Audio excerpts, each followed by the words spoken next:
الله الرحمن الرحيم. الحمد لله رب العالمين، والصلاة والسلام على أشرف الأنبياء وسيد المرسلين نبينا محمد وعلى آله وأصحابه والتابعين ومن تبعهم بإحسان إلى يوم الدين. أما بعد، صاحب الفضيلة الشيخ محمد الطيب القاسمي أمين حركة ختم النبوة بهونغ كونغ،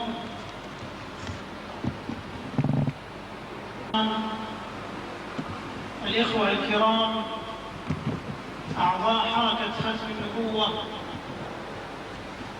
أيها الإخوة في الله، أيها الأحبة الحضور، أحييكم جميعا بتحية الإسلام، فالسلام عليكم ورحمة الله وبركاته. وإنها لفرصة مباركة ومناسبة سعيدة أن من الله علي بهذا اللقاء الطيب المبارك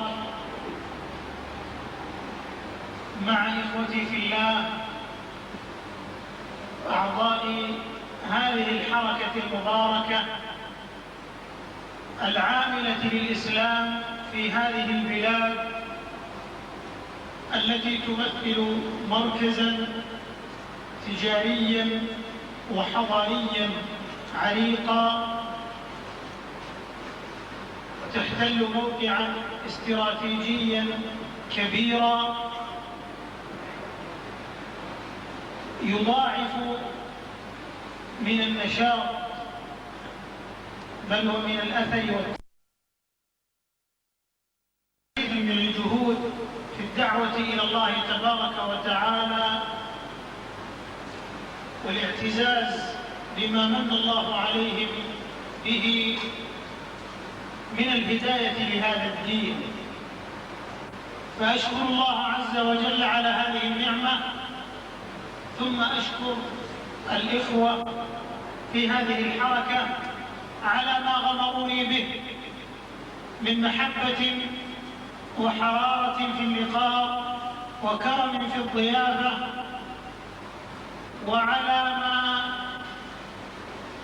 بذلوه من الجهود الطيبة والمناشط المباركة في خدمة الإسلام والدعوة إليه، لا سيما ما يتعلق بالسنة النبوية فيها أفضل الصلاة والسلام، مؤكدين على قضية مهمة ومسألة عقدية كبيرة، ألا وهي قضية ختم النبوة وختام الرسالات على يد محمد صلى الله عليه وسلم. أيها الإخوة في الله، أنقل لكم تحيات ولاة الأمر في بلاد الحرمين الشريفين حرسها الله، وأنقل لكم دعوات إخوانكم علماء المملكة العربية السعودية وإخوانكم في مكة المكرمة والمدينة النبوية اللتين تمثلان توجه المسلمين ومحط أنظارهم، قبلتهم ومسجد رسولهم صلى الله عليه وسلم. فإخوانكم هناك يشاطرونكم أوضاعكم ويعايشونكم قضاياكم، وما هذه الزيارة التي يسرها الله لي إلا ترجمان على هذه الحقيقة. فنحن ولله الحمد والمنة يجمعنا هذا الدين، وتوحد بين صفوفنا آصرة الإسلام وأخوة العقيدة التي تتلاشى أمامها جميع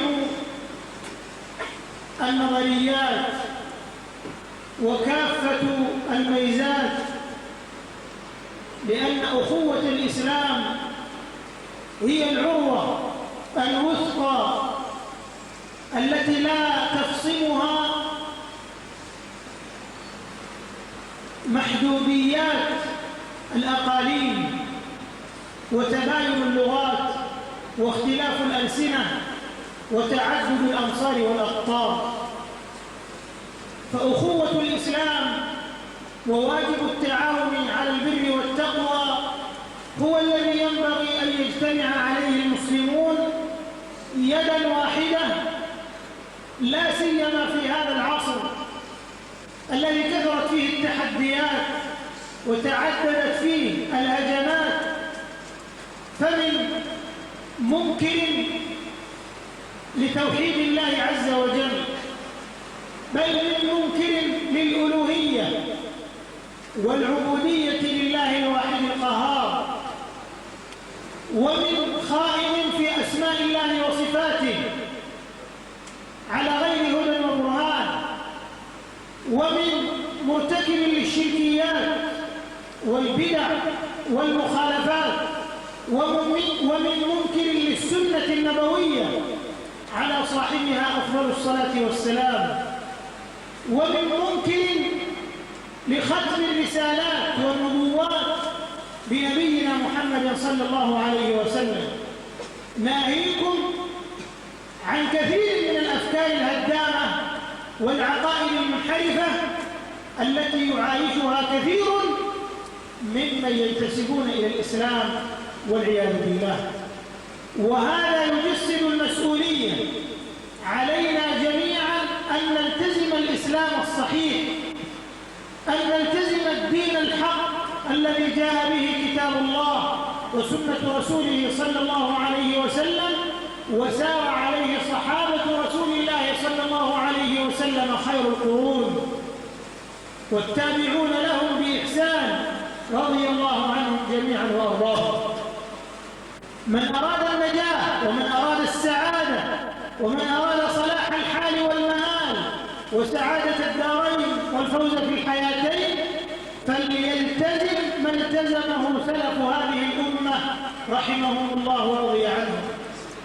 فوصيتي جميعا أن نسير على هذا المنهج وعلى هذا الصراط السوي الذي لا يتغير ولا يتبدل مهما طالت الأزمنة ومهما تعددت الأمصار ومهما وصل الناس من وسائل العلم والعولمة والحضارة. فالحضارة الحقيقية هي في هذا الدين ومن خلاله.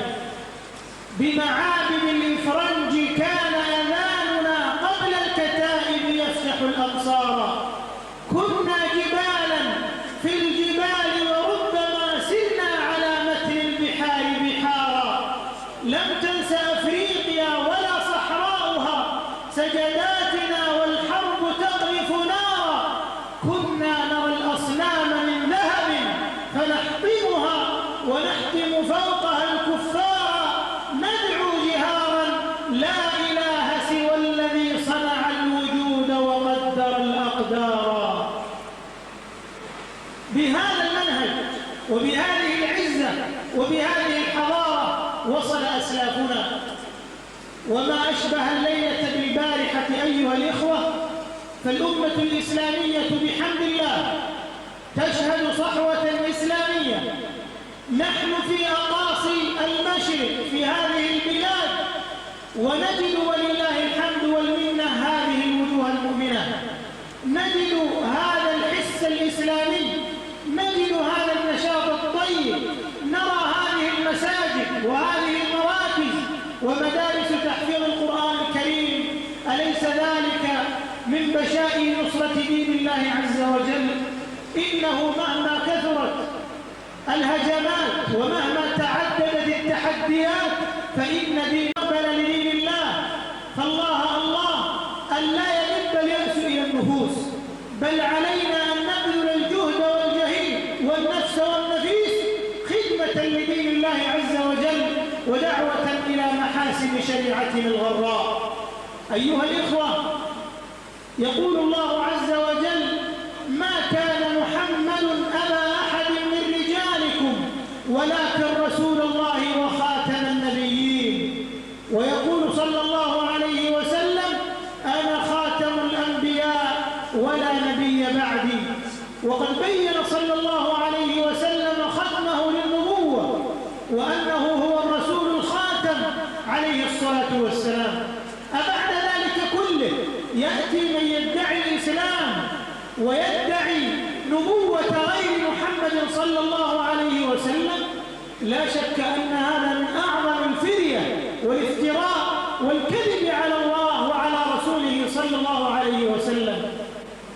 فينبغي أيها الإخوة أن لا تزعزعنا الأهواء وأن لا تخالفنا الآراء وأن نعتصم بالوحيين بكتاب الله وسنة رسوله صلى الله عليه وسلم. أشكر الله عز وجل على نعمة هذا اللقاء الطيب المبارك بإخوتي في الله، ثم أشكر لإخوتي الكرام في هذه الحركة دعوتهم لي لهذه الزيارة التي يعلم الله أنها تركت أثرا كبيرا في نفسي لما رأيته من الإقبال والرغبة والحب للإسلام وأهله، ولا سيما بلاد الحرمين حرسها الله. إن ولاة الأمر والعلماء والمسلمين هناك يهدونكم تحاياهم وسلامهم وشكرهم ودعواتهم ويشاطرونكم قضاياكم، وما طلبه الأخ الكريم الشيخ محمد الطيب فيما سمعناه من نشاط مبارك وما سمعناه من طلبات هي في الحقيقة مهمة، أعده بإذن الله أن أبذل قصارى الجهد في تحقيق شيء مما ينبغي أن نبذله تجاه إخواننا هنا. فإن شاء الله سيكون الجهد مبذولا وسنقوم بتلبية هذه الرغبات أو ما تيسر منها بإذن الله على حسب الجهد والاستطاعة، انطلاقا من الواجب العظيم علينا تجاه إخواننا المسلمين هنا وفي كل مكان. لقد رأينا ولله الحمد والمنة ما يسر الخاطر، ونطلب المزيد من الجهد والدعم والبذل في تحسين صورة الإسلام في مثل هذه البلاد عن طريق العمل الصحيح والتعامل الحسن والسلوك القويم. وثقوا بإذن الله وعونه أن الله معينكم وناصركم وغالبكم بإذن الله، غالب لكم ولن يهزمكم بإذن الله متى ما سرتم على المنهج الصحيح. إنني سأسعى بإذن الله قدر جهدي واستطاعتي في تحقيق شيء مما طلبه أخي الكريم، وأرى أن ذلك من الواجب علي، وسأبذل ما أستطيعه في هذا المجال راجيا أن أوفق في تحقيق شيء من الواجب علي تجاه إخواني في الله في هذه البقعة وفي هذه البلاد التي أرى أنها تمثل مكانا مهما لا ينبغي إغفاله أبدا، فهي بحاجة إلى منظمة وإلى جمعية وإلى جامعة معترف بها ورسمية ونظامية، سواء في هذه البلاد أو في بلاد الحرمين أو في غيرها. المهم أنه لابد من العناية بتحسين الوضع للمسلمين هنا حتى يؤدوا شيئا من الواجب عليهم، وأن يبذلوا مزيدا من الجهود في النشاط والخدمة لدين الله تبارك وتعالى. وكل ما يحتاجه المركز وما تحتاجه الحركة فإني سأوليه بإذن الله جل اهتمامي، وسأسعى في نقل هذه الصورة إلى ولاة الأمر وإلى العلماء هناك وإلى المسؤولين، وأثق بإذن الله أنهم لن يدخروا جهدا في بذل ما يستطيعون في دعمكم ماديا ومعنويا. وأسأل الله لي ولكم التوفيق والسداد، وأن يجزيكم خير الجزاء على هذا الجهد المبارك. وإنني أشكر وأقدر للجميع حضورهم وتفانيهم وجهدهم وحرصهم على لقاء أخيهم وما غمروني به من الإكرام والوفد المرافق والمحبة والتقدير والبرامج الموفقة، فجزاهم الله خيرا وضاعف مثوبتهم، وأرجو أن يتجدد اللقاء بهم، فلأهلهم لهم في قلوبنا محبة ولهم في قلوبنا حيز من التقدير، ولن ننساهم بإذن الله من دعائنا ومن ما ييسره الله عز وجل من الجهد والدعم قدر الاستطاعة. أسأل الله للجميع التوفيق والسداد، وأكرر شكري لله عز وجل على آلائه ونعمه، ومنها نعمة هذا اللقاء الطيب المبارك. ثم أكرر الشكر مؤخرا لأخي الشيخ الكريم محمد الطيب القاسمي، وأخي الحاج شاهد حسين، وجميع الإخوة والشيخ عبد الحفيظ على ما حرص على حضور هذا اللقاء الطيب المبارك تشجيعا لإخوانه، بارك الله فيه، وللإخوة جميعا أعضاء هذه الحركة الذين هم مثال في النشاط والجهد الدؤوب. وإنني باسم الوفد المرافق معي من الإخوة أشكركم وأدعو لكم بالتوفيق، وجزاكم الله خيرا، وإلى لقاء قريب يتجدد معكم على سبيل الخير والفضل والدعوة إلى الله عز وجل. وآخر دعوانا أن الحمد لله رب العالمين، وصلى الله وسلم وبارك على نبينا محمد وعلى آله وصحبه أجمعين، والسلام عليكم ورحمة الله وبركاته. اور اللہ کے نام کو بلند کر دیں، نعرہ تکبیر، سے بھائی نعرہ تکبیر، نعرہ تکبیر، خادم الحرمین الشریفین، حضرت شیخ سدیس، اللہ کی حمد و ثنا کے بعد ترجمہ سن لیں۔ آپ حضرات کو شیخ نے سلام کہا ہے سعودی عرب کی حکومت کی طرف سے، سعودی عرب کے علماء کی طرف سے، مکہ اور مدینے کی شیوخ کی طرف سے آپ حضرات کے لیے سلام ہیں اور آپ حضرات کے لیے دعائیں۔ شیخ نے فرمایا قرآن و سنت اور ختم نبوت کے منکرین کو پکڑنا ہم سب کے ذمہ ضروری ہے، صحیح اسلام پہ چلنا ہم سب کے لیے ضروری ہے۔ ختم نبوت کے ساتھیوں نے مجھے یہاں بلایا، میں ان حضرات کا شکر گزار ہوں کہ یہاں آ کر میں نے اسلام کے مرکز دیکھے، یہاں آپ حضرات کی مسجدیں دیکھی، آپ حضرات کی کثرت اور بہت ساری تعداد دیکھی جو بیانات میں، نمازوں میں، مدرسوں میں آتے ہیں۔ یہ اللہ کی بہت بڑی نصرت ہے کہ اس ملک میں رہتے ہوئے، کہ جو ملک ایک کاروباری ملک، جس ملک میں لوگوں کو سانس لینے کا ٹائم نہیں ملتا اور آپ لوگ دین کے لیے ایک جگہ جمع ہو جاتے ہیں، یہ اللہ کی بہت بڑی مدد ہے آپ حضرات کے لیے کہ آپ حضرات دین کے لیے ایک جگہ جمع ہو جاتے ہیں۔ میری نصیحت ہے یاد رکھنا کہ اللہ کی توحید کو لازم پکڑو اور جناب نبی کریم علیہ السلام کی اتباع، صحابہ کرام رضوان اللہ اجمعین اور سلف صالحین کی اتباع ضروری ہے، اور یہی راستہ ہدایت اور کامیابی کا راستہ۔ جناب نبی کریم علیہ السلام کو اللہ ذوالجلال والاکرام نے قرآن پاک میں خود خاتم النبیین فرمایا۔ آپ صلی اللہ علیہ وسلم نے خود اپنے آپ کو خاتم النبیین اور ختم نبوت والا فرمایا کہ اللہ نے مجھ پہ ختم نبوت کو ختم کر دیا۔ اس لیے ختم نبوت کے عقیدے کو لازم پکڑنا ہر مسلمان پر ضروری ہے، اور مجھے خوشی ہوئی ہے کہ یہاں کے نوجوان الحمدللہ قرآن و سنت پہ پختہ ہیں، سلف صالحین کی اتباع پر پختہ ہیں۔ یہ بہت خوشی ہوئی، دنیا کے کئی ملکوں میں اور بھی جا کر دیکھا، لیکن یہاں آ کر جو ہمیں اطمینان ملا، محبت ملی، استقبال ملا، یہ مجھے ہمیشہ کے لیے یاد رہے گا۔ میں وہاں جا کر بھی حکومت کو بتاؤں گا تاکہ آپ حضرات کے لیے وہاں اور جوائن میں بھی آپ حضرات کے لیے دعائیں کریں گے تاکہ اللہ تعالیٰ آپ کو اور مزید قرآن و سنت میں عمل کی توفیق نصیب فرمائے۔ شہر میں پھر آخر میں ختم نبوت کے ساتھیوں کا شکریہ ادا کیا، آپ سارے ساتھیوں کا شکریہ ادا کیا۔ اللہ کرے کہ ہماری یہ ملاقات بار بار ہوتی ہے۔ میرا حج آنا ہوا ہے، میرے دل میں ہے کہ میں پھر بار بار آؤں، آپ حضرات سے ملاقات ہوتی رہے۔ آپ حضرات دعا کریں اللہ تعالیٰ ہمیں بار بار آپ عزم صرف قرآن و سنت کے لیے، اللہ کی توحید اور جناب نبی کریم علیہ السلام کی رسالت اور ختم نبوت کے لیے اللہ ہمیں ملنے کی توفیق نصیب فرمائے۔ وآخر دعوانا ان الحمدللہ رب العالمین۔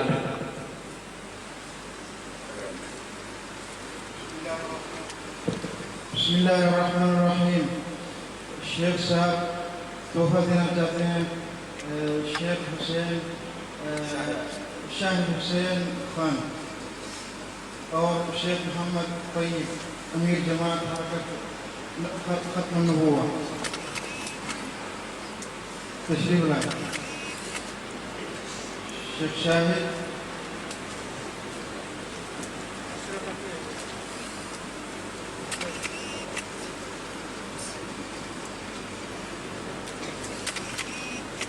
چھوٹے بیٹھ چھوٹے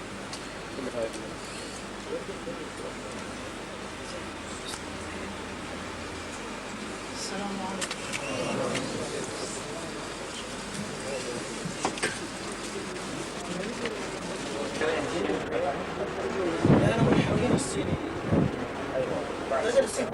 عليكم.